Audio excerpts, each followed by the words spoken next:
We continue then with the discussion of interpolation by more realizable methods. We were talking about the sample and hold circuit yesterday.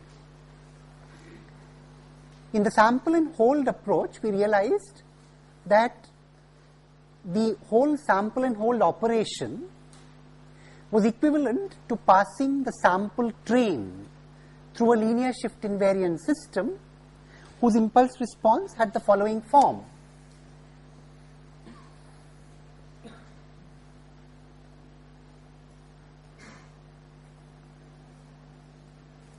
And we were trying to calculate the frequency response of this system, noting that it's a stable system, right?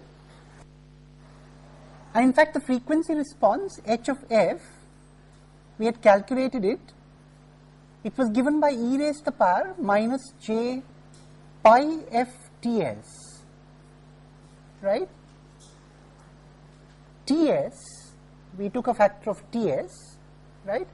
And you notice the expression, the remaining part of the expression could be written as sinc fts. Is that right? Right, where sinc x, of course, as usual, is defined as sin pi x by pi x.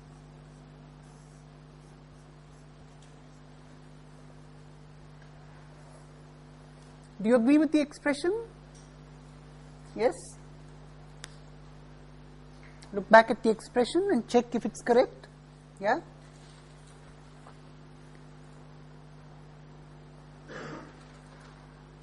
Now we need to sketch the nature of this frequency response.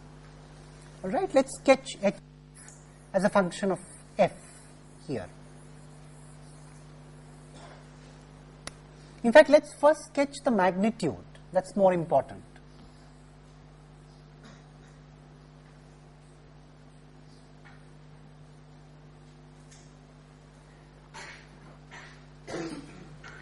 Now this contributes nothing to the magnitude. It is only this and this that contribute to the magnitude. Yeah? And the sinc function would have, a set of a main lobe and side lobes. The nulls of the sinc function would occur at points where f ts takes integer values, which means all multiples of 1 by ts. Yeah? So we'll have a spectrum that looks like this, a frequency response that looks like this.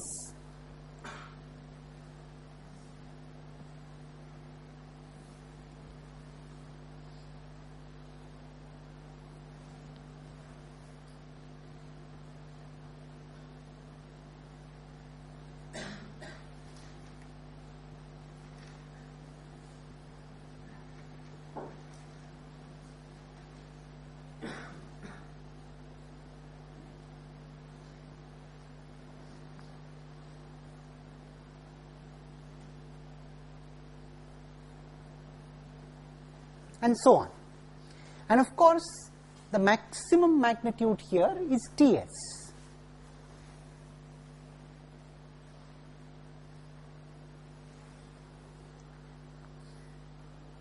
All right? So this is the nature of the magnitude response of the filter through which we are passing the sample train or the impulse train. What is the filter that we had desired? Let's draw it on the same graph. Right? Let's draw on the same graph the filter that we had desired. We had desired the following filter.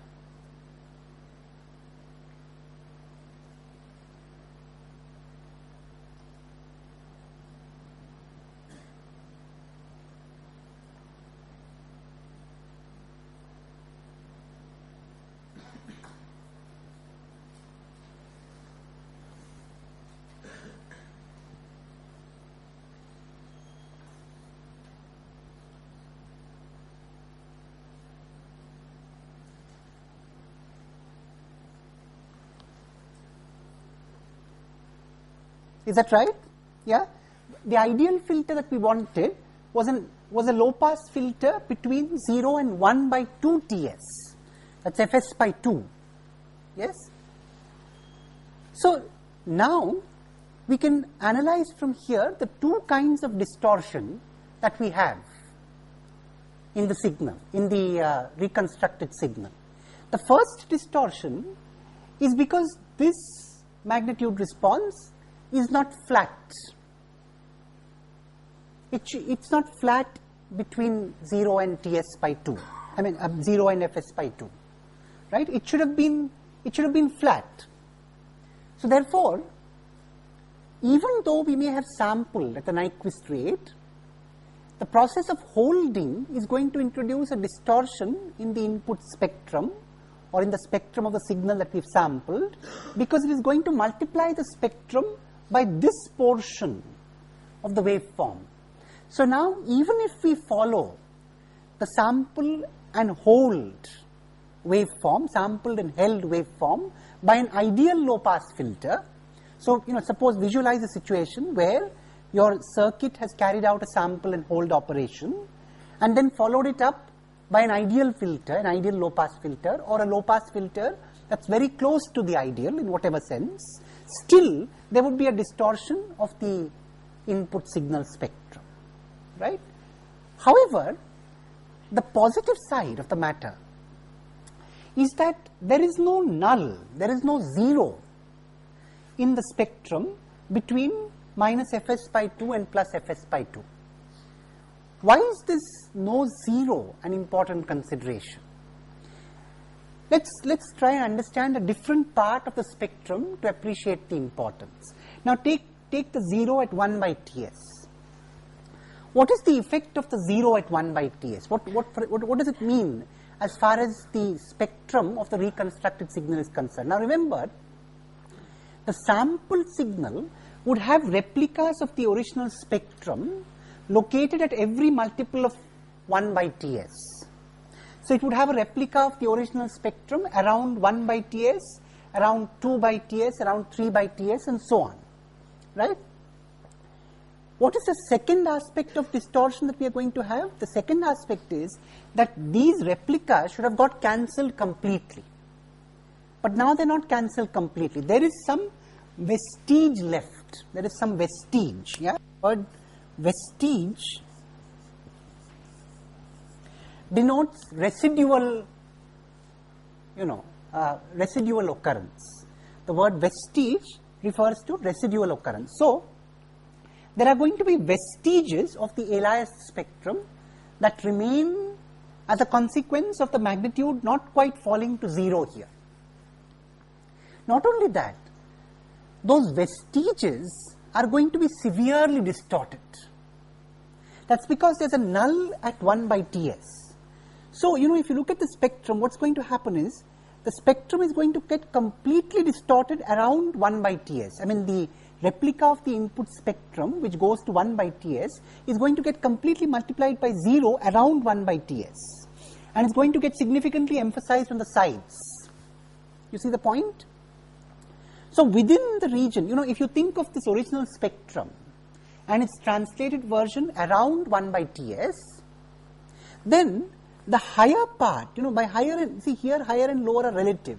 I mean, between 0 and Fs by 2, I would call the frequencies near Fs by 2 the higher frequencies in the input signal, and the frequencies around 0 the lower frequencies. So here the higher frequencies get emphasized and the lower frequencies get de-emphasized around 1 by Ts. Right? So it's a very peculiar distortion of all the Elias spectra, of all the spectra which are translates of the original spectrum. And these peculiarly distorted spectra now add on or interfere with the original spectrum, in addition to the original spectrum being distorted by virtue of this not being flat. Right? So we must understand very clearly there are two kinds of distortion that come in here. One distortion is because of the fact that this is not flat. Now we shall see that that is to some extent correctable. But the other distortion is due to the fact that all these other, Elias spectra are not quite completely cancelled, right? In fact, that is also correctable, and we shall see now how to correct both these problems. First, let's see how to correct this part of the problem, right? The unnecessary occurrence of these distorted alias spectra. That's very simple. After having a sample and hold operation, one then needs to invest something more and put in a good low pass filter.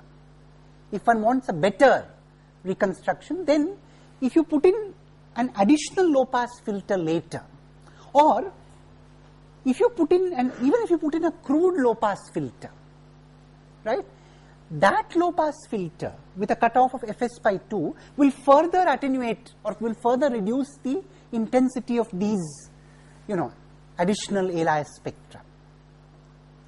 So even a crude low pass filter, right, which has a cutoff of Fs by 2 can improve the presence, or can do away with the presence of these aliased components subsequently. But what about the distortion in the baseband or the main spectrum, right? Now that needs to be corrected by having an inverse operation, right? So we need to have, if you look at it, let's write down the magnitude expression. Let's write down the expression for mod HF in this region. Mod HF, we are interested only in the region F between 0 and Fs by 2. In that region, it can be written as Ts sine pi Fts by pi Fts.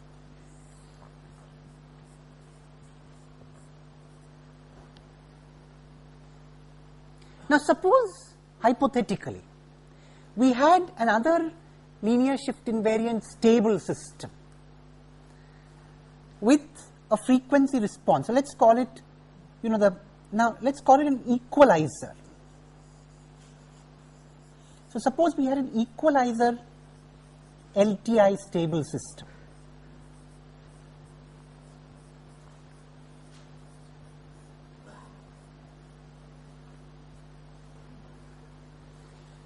And this equalizer LTI stable system, whose frequency response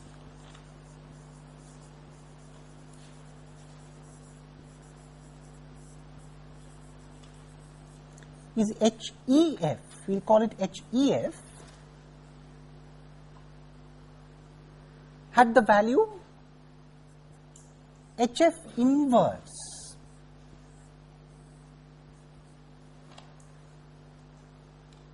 only in this region. So consider an LSI stable system whose frequency response is equal to the inverse of HF only in the region 0 to Fs by 2, all right, and 0 outside. That's an ideal equalizer. So again we have an idealization, right? An ideal equalizer would be one whose frequency response is equal to the inverse, the reciprocal of this response in the region 0 to Fs by 2 and 0 outside. In that case, the ideal equalizer would be able to cancel both the problems, right? Both the presence of unnecessary alias spectra as also the distortion in the spectrum. So therefore, what is the next practical move that we might want to make?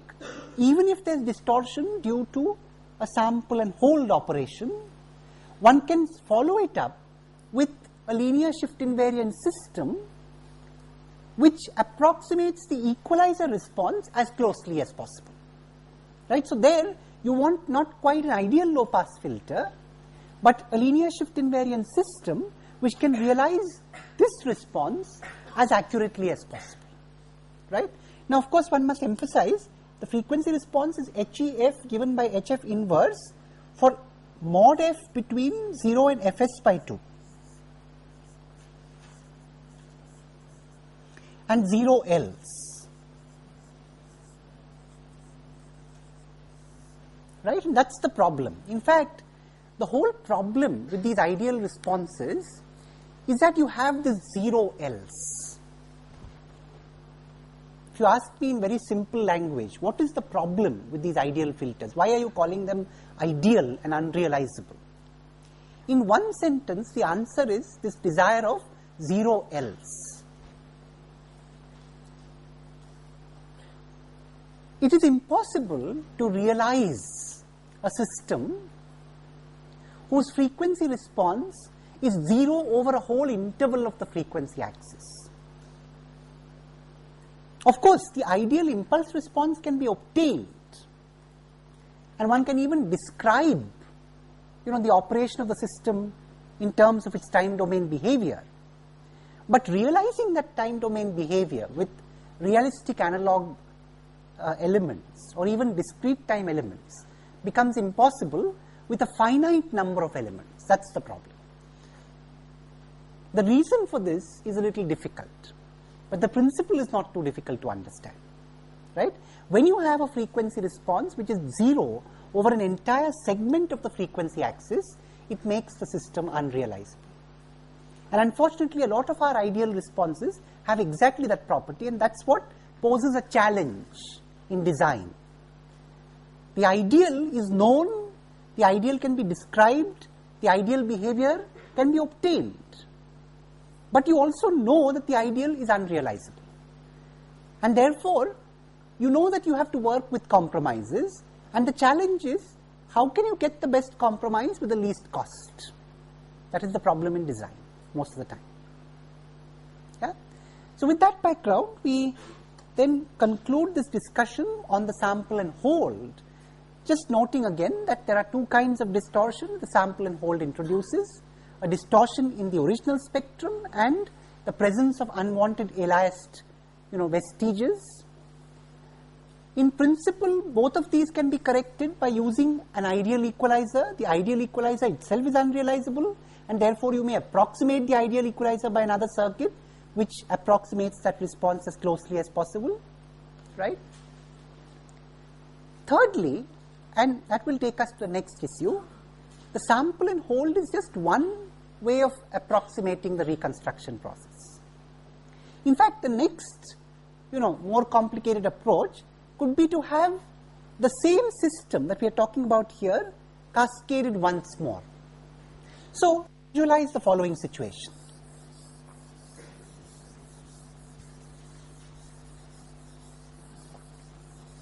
Suppose you have this sample train, and you have this ideal hold filter that we have described, right? Now we'll give it a more formal name. This filter that we just talked about, which is the equivalent linear shift invariant system that describes the holding operation with impulse response given this way, is called a zero order hold. It's called a zero order hold.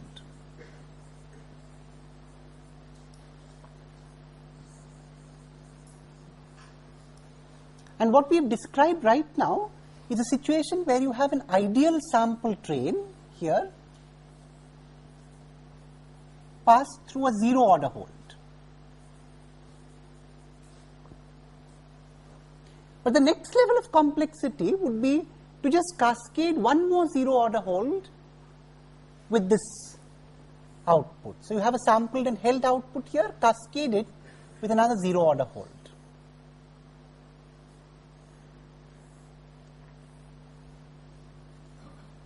Let's see the effect of this.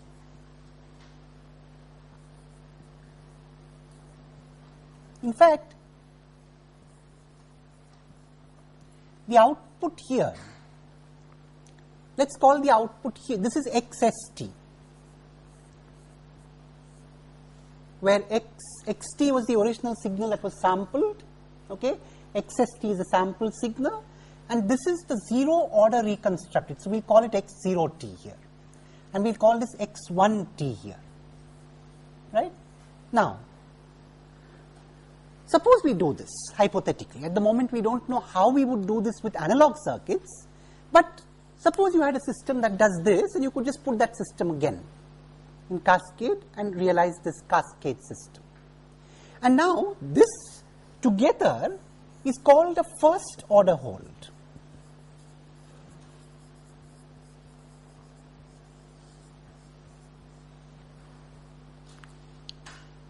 Now, a cascade of two linear shift invariant systems is also a linear shift invariant system, right?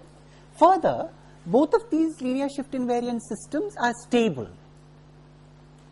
A cascade, it is not too difficult to show that a cascade of two stable linear shift invariant systems is stable.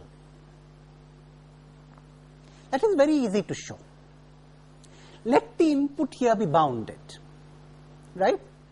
If it is bounded, since the system is stable, the output is bounded. But this output is the input to the next system, and if the output is bounded, the output to that would be bounded as well. So, a cascade of linear shift invariant stable systems is also a linear shift invariant stable system. And we can find out the impulse response of the cascade by convolving the impulse responses of the individual systems. It is very easy to convolve these two impulse responses. In fact, we can straight away write down the convolution. So, we can write down the impulse response of this first order hold right here.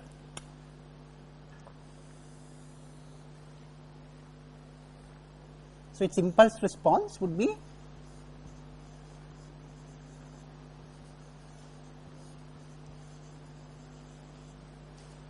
well, visualize the convolution of these two. The convolution of these two would have two linear segments, one rising up to Ts and then falling away up to 2Ts.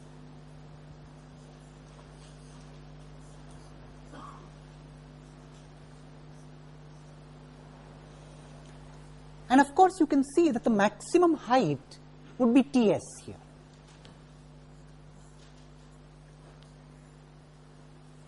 Okay, so this is the impulse response of the first order hold.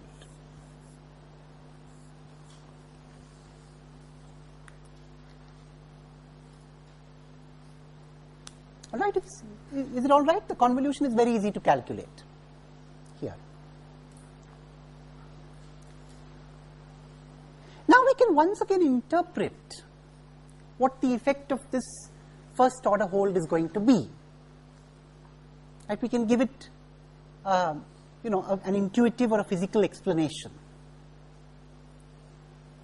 When you pass a sample train through a cascade system or a combined system which has this impulse response, what are you doing?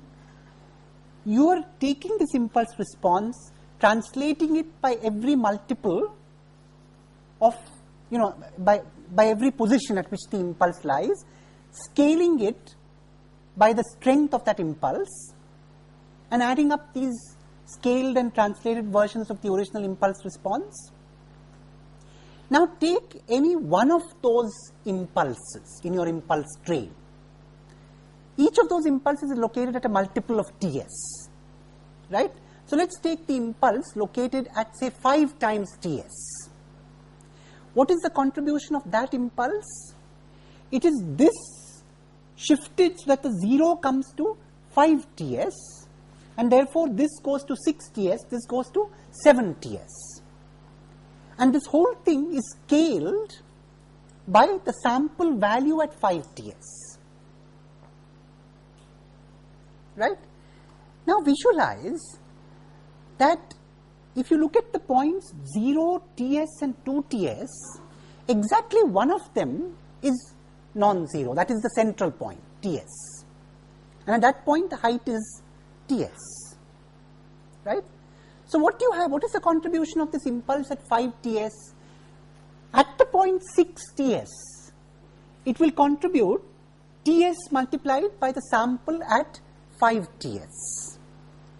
And at 5 Ts, 7 Ts, at all other multiples of Ts, it will contribute 0. I am only looking at multiples of Ts.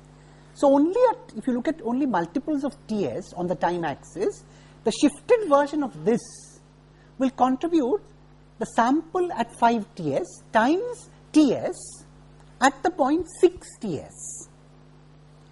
And in fact, now you can visualize all these impulses contributing their own versions, right?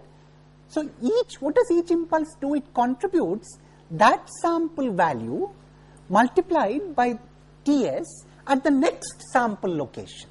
Can you see that? It contributes it at the next sample location. And between them, see, between any two multiples of Ts, there are going to be exactly two straight lines adding up. Why? Because you can visualize the situation. This keeps getting successively shifted by Ts, right? So in each interval of Ts, you have exactly two of these coming into the picture, two of these translated versions coming into the picture. Now when you sum two straight lines, the result is a straight line.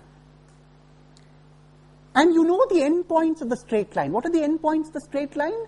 They are the sample values multiplied by Ts. Can you see that? They are the sample values multiplied by Ts, just shifted one location forward. So it is very easy to discern the result. It is just straight lines joining these sample values located at one location successively.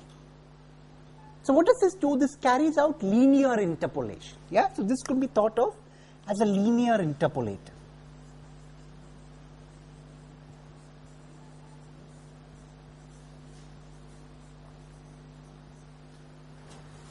What does a linear interpolator do? Exactly what you used to do when you drew graphs. Right? In a lot of your science experiments, when you drew graphs, that's exactly what you did. You found a number of critical points on the curve and you joined them with straight lines. The next good thing to do was to join them with smoother curves. Right? And how would you get smoother curves? You could get smoother curves, yes, by successively cascading further. Now, of course, when you successively cascade, you have to be careful. For example, when you put the third, element in the cascade here, suppose you put 3 zero-order holes in cascade, yeah, there would be a problem in the sense that, it would be a little more difficult to interpret the result.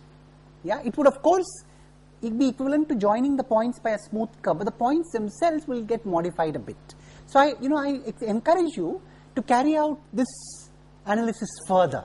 So now we have a zero order hold, we have a first order hold, and we could get an nth order hold by cascading the zero order hold successively n times. Or rather n minus, putting n minus 1 more, point. Rather, if you want an nth order hold, that's right, you need it to be cascaded n plus 1 times. Right? So if you have n plus 1 zero order holes in cascade, you get the nth order hold, right? And what is really what kind of an impulse response will the nth order hold have? Well, see, when you integrate, now visualize the second order hold, for example. The second order hold would have an impulse response which is, this impulse response convolved with this. Now, when you convolve straight line segments with constant segments, what kind of an impulse response do you get? Parabolic. So the second order hold would have a parabolic impulse response. The third order hold would have a cubic impulse response, and so on. And therefore, the nth order hold would have an nth degree polynomial impulse response. What is further, if you notice, is that the zero order hold has a discontinuous impulse response. The first order hold has a continuous impulse response, but its derivative is discontinuous. The second order hold would have a continuous and differentiable impulse response, but its second derivative would be discontinuous, and so on. For the higher and higher order holds, further and further derivatives of the impulse response would become continuous, and the point of discontinuity in the order of derivative would keep shifting to higher and higher order derivatives, right? So this is the generalization of the operation of interpolation, right, with finite length impulse responses. Right? I shall not carry this discussion on interpolation further. Interpolation by itself is a vast science. There are books written on the subject. Yeah? One aspect of interpolation is interpolation of sample signals, right? But one can also have other situations in which interpolation is used where one has other kinds of a priori information. For example, one might have interpolation from a finite number of points and so on. For example, if you have a polynomial of degree n, it is sufficient to have n plus 1 points, distinct points of the polynomial, to interpolate it completely, right, and so on. So the subject of interpolation is a very vast and a very interesting subject, but we take the discussion on that no further at the moment. Rather, we go back to this, the ideal sample train. And now for some time, we focus our attention entirely on the ideal sample train, assuming that it has been sampled at the Nyquist rate, and therefore, if you look at the baseband spectrum, that means the spectrum between 0 and fs by 2, it is faithful to the original spectrum. That means the other way of looking at it is, if I've obeyed the Nyquist criterion, then dealing with the samples is equivalent to dealing with the original signal as far as the band between 0 and fs by 2 is concerned, right? So we continue our discussion with that band. So as I said, now we have just the impulse train, and we focus our attention on the impulse train.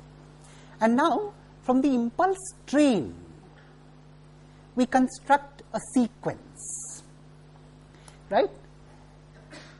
We construct a sequence. The sequence, as you know, is a function of an integer index, right? We call the sequence x of n. We are already familiar with sequences. We've introduced them when we talked about discrete time systems. Now, x at 0 shall be interpreted as the 0th sample. And in general, x at n shall be interpreted as the nth sample. That means the sample located at n times ts.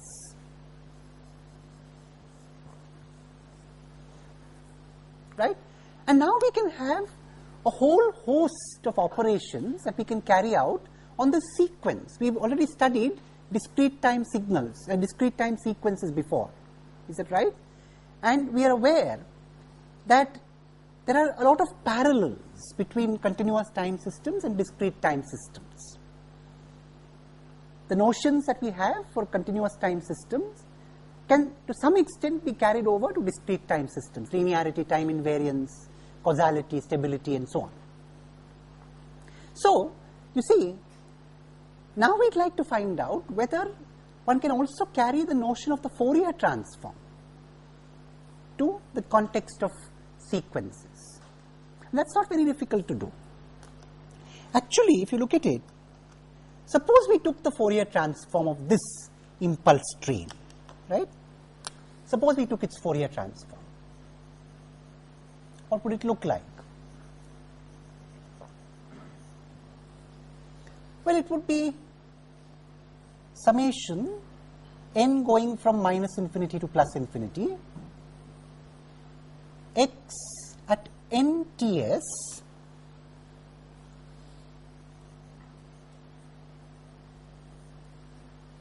you see, now please remember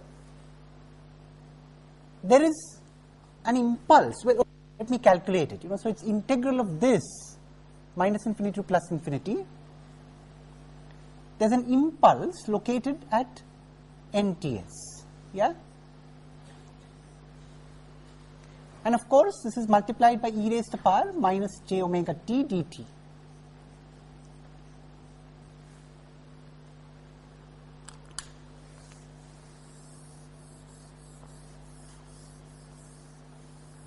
Yeah. Now, you see, each of these impulses picks up the value of the remaining function at the location of the impulse. Yeah. This is a constant. So this simply picks up this function at the point nts. So what do we have as a result? We have summation n going from minus infinity to plus infinity, x at nts e raised to the power minus j omega times nts.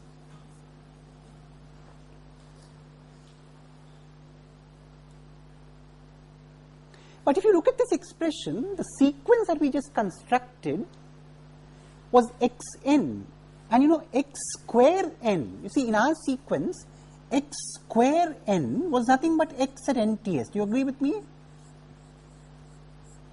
It was a sample at the point nts. Yeah. So this is x square n, right? So I might replace this. Let me call this x square n, x square bracket n. And I shall just make a little rewriting of this. So I'll rewrite this as j capital omega times n, where capital omega is small omega times Ts, or I will write as small omega divided by 1 by Ts.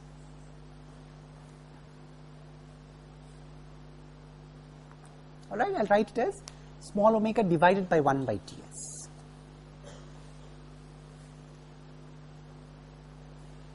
Now look at this expression.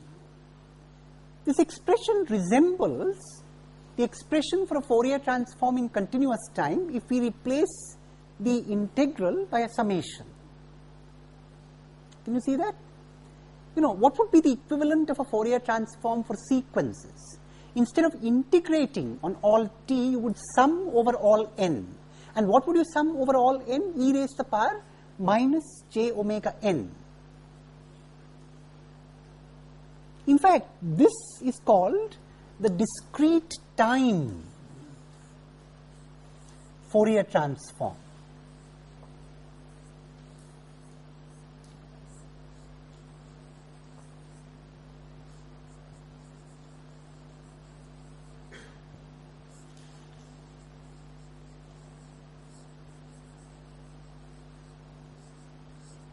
Of xn. It is often abbreviated by dtft.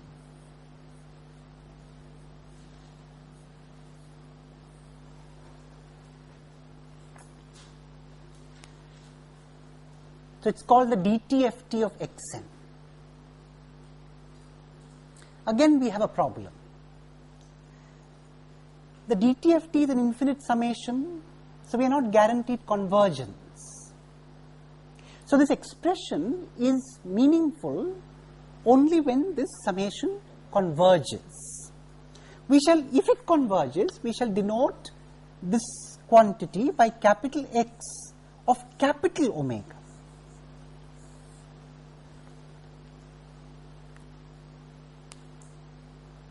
If it converges. Further, if it converges, we shall show a very interesting periodicity property of this. Let us consider x of omega plus 2 pi.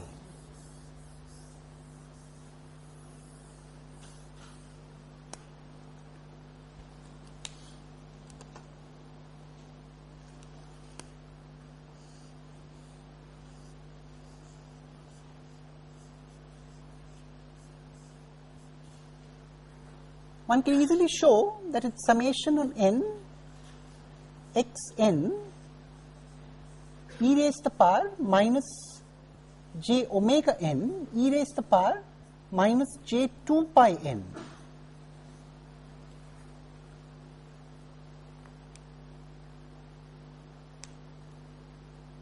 But e raised to the power minus j 2 pi n is 1 for n integer.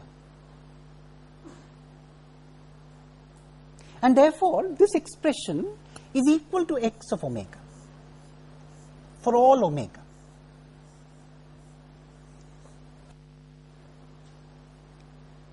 Which implies that x capital omega is periodic with a period of 2 pi.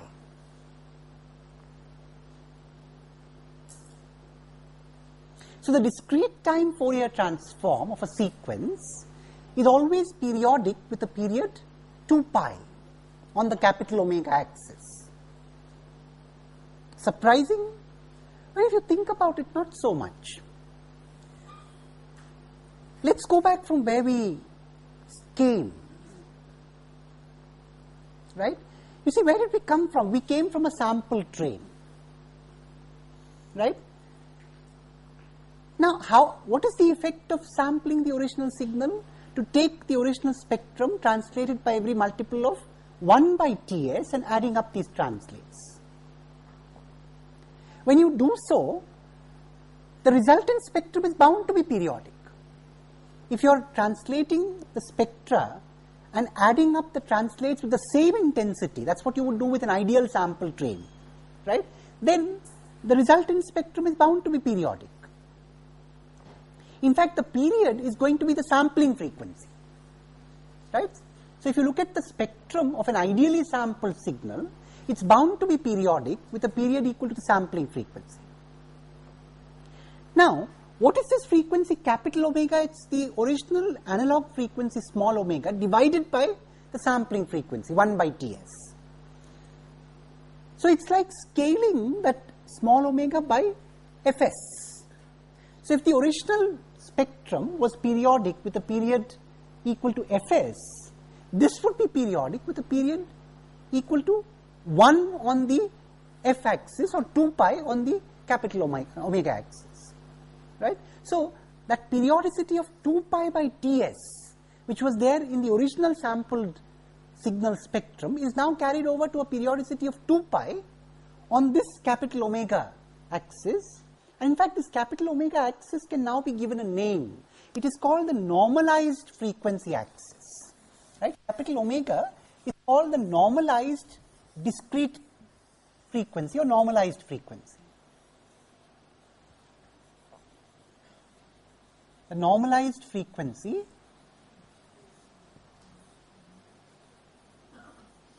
in the DTFT.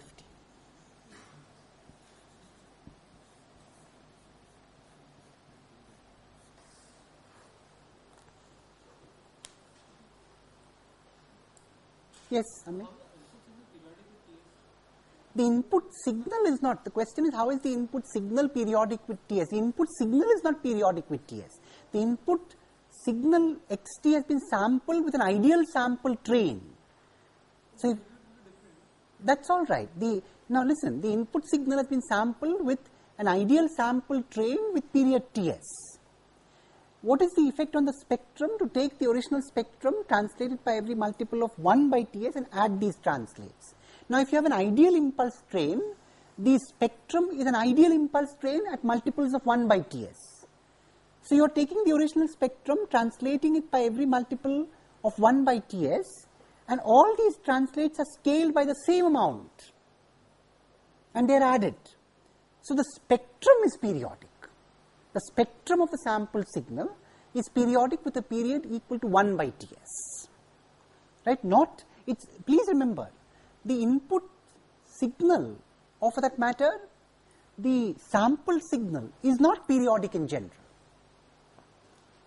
Is not periodic in general.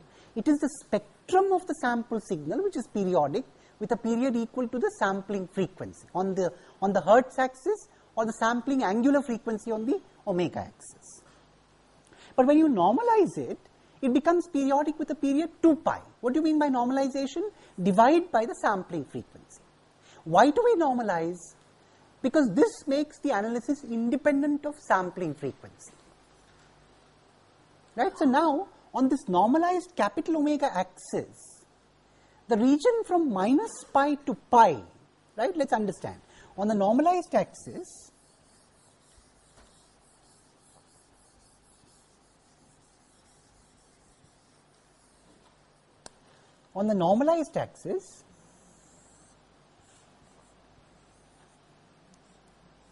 capital omega, the point minus pi corresponds to half the sampling frequency, as also does the point plus pi. So, this is actually 2 pi Fs by 2 and this is minus 2 pi Fs by 2 on the omega axis.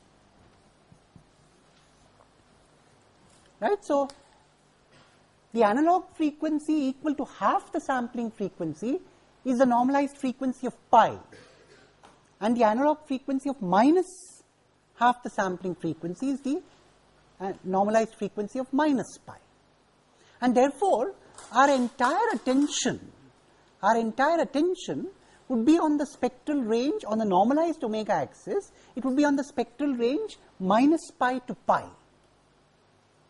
right? Because everything else is a periodic repetition of that. So, now whatever operations we wish to describe on a discrete time sequence in the frequency domain need to be described only between minus pi and pi. The same thing gets carried over to every other multiple of 2 pi, right? So, one can define a low pass filter, a high pass filter, a band pass filter, all these kind of operations on a sequence. For example, what would be a high pass? That's more interesting. What would be the ideal impulse response of a high pass filter for a discrete sequence? Well, it would have a spectrum, it would have a frequency response that looks like this. It would probably pass all frequencies beyond a certain cutoff. Let's call that cutoff capital omega C. So it would pass all frequencies beyond the cutoff up to pi. You see my point? I mean, since the highest frequency that we can deal with is pi, yeah, a high pass filter in the ideal sense on a discrete time sequence would be a filter which gives you a response of 1 between omega c and pi, and therefore between minus pi and minus omega c, and 0 between 0 and omega c. So you see, when you talk about high, low or band, you must remember that the highest frequency you can deal with is pi, and of course the lowest frequency is 0. Right? There is no problem with the lowest frequency, but the highest frequency is pi. Yes?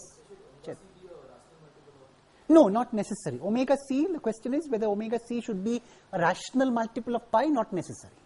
Right? One can design and construct filters where it's not a rational multiple, or at least one can approximate the same problem. Here again, the ideal filters are unrealizable, but one can approximate them closely irrespective of whether they are a rational multiple or not. So that rational multiple is not required in this case.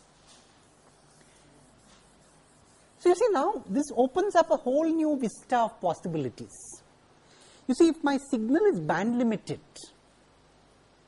to fs by 2, and if I wish to filter it, right, I can filter it by using the following approach.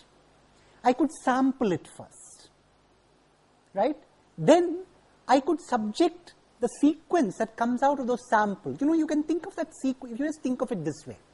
Suppose you had a device which takes each of those samples and converts them into a number. That device exists in practice. It's called an analog to digital converter. So what does an analog to digital converter do? It samples the signal and gives you a digital number, digital sequence of bits corresponding to each sample. So now these sequences of bits, these numerical representations of the samples, can be put into a computer. And the computer can keep carrying out operations on this sample train or on the sequence. And that operation can be described in the frequency domain with capital omega as the frequency. And it would be doing an equivalent operation on the underlying signal. You see my point? This operation that the computer does would be carrying out an equivalent operation on the underlying signal, underlying xt, right? And then if you had a device which could take the sequence of numbers that comes out of the operation and convert it back into analog samples and then reconstruct it, you would get back the filtered signal. Now that device would be called a digital to analog converter, right? So what does a digital to analog converter do? It takes that stream of samples coming out of, processed samples coming out of the computer, converts that sequence of bits back into an analog value, and then uses an analog filter to reconstruct, or at least reasonably reconstruct, the analog signal from that stream of analog samples. So the system that we are talking about looks like this. We have an analog signal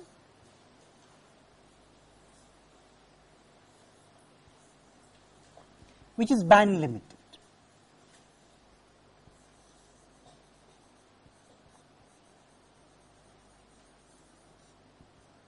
It is sampled, right? It is passed through an analog to digital converter.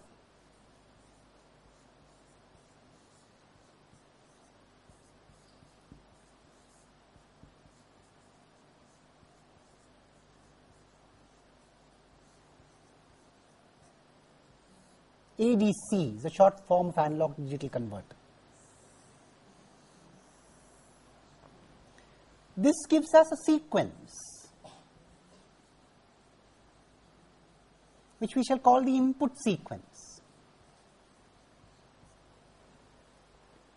the input sequence is put into a discrete time system,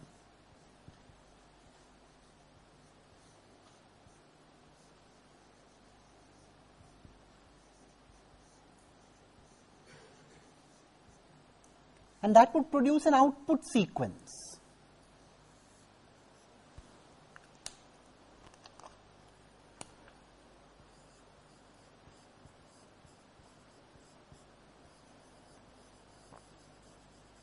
The output sequence is put into a digital to analog converter.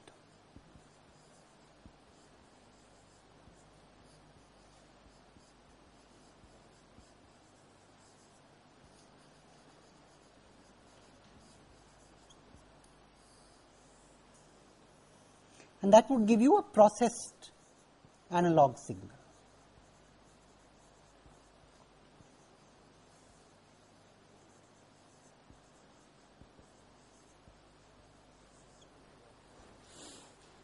So here, this seems like a very long way of doing things, right? It looks like, yes, Ami? But the problem with this is, so you're discretizing in both time as well as the y-axis, because the analysis which we are doing, we are taking the normal value of x, and when we digitalize it, we change it by certain amount, like 2.45. Okay. The question that is being raised is, is that in this process, we have two problems. One is the problem that you're sampling the signal. The other is the problem that the analog to digital converter will give only a finite number of bits for every analog value. That's a valid point. We'll assume at the moment that this analog to digital converter has infinite precision, though it's unreasonable, right? So at this moment, we shall ignore the so there are two effects here. Amey is quite right. There is a sampling problem. I mean, there's a distortion introduced due to sampling. There's a distortion introduced due to quantization. Now, we'll ignore the distortion introduced due to quantization initially, right? In fact, that by itself is a subject of study, or that by itself is a subject that comes into vogue or comes into the picture when we look at the effect of discrete time systems. But one must keep it at the back of one's mind. But even practically speaking, in today's situation, analog to digital converters have sufficient precision to be able to give us a reasonably good reconstruction, a reasonably good behavior in this whole process, so as to ignore the effect of quantization, right? So, very often the effects of quantization can be ignored if you have a sufficiently accurate digital to analog converter. For example, a 16-bit ADC or a 32-bit ADC is well nigh sufficient to take care of quantization effects. They can be ignored. But yes, theoretically there is an issue here, definitely. In fact, now the question is, why would you want to do this? Why would you want to go through such a long path? Well, the answer is very simple. For some kinds of operations, there is an alternative. That means you might be able to go directly. You could go directly from the analog signal to the processed analog signal by using an analog device. For some operations, there is no equivalent to this. That means that the subset of that the class of operations that you can do on an analog signal by using this route is far wider than the class of operations that you could do simply by going from analog to analog directly. So this opens up a whole new vista of possibilities, and the subject that deals with this whole vista is called digital signal processing.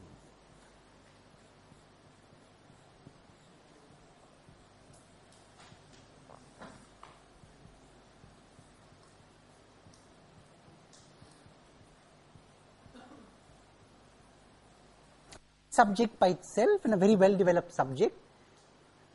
In short, there are certain things that you can do with digital signal processing which have no analog equivalent. There is no way to do them with analog circuits. Okay, that's in short the answer. Why one would want to go through such a long route? Yeah? The other answer, of course, is that digital signal processing, or DSP systems as they are called, are very versatile. So the same setup can do various things. That's not the case with an analog setup. In an analog system, to change the effect, one would need to change components. In a DSP system, it doesn't require changing components, it just often requires changing a program. Or perhaps not even changing a program, just changing the pointer which points to the beginning of the program that you wish to access.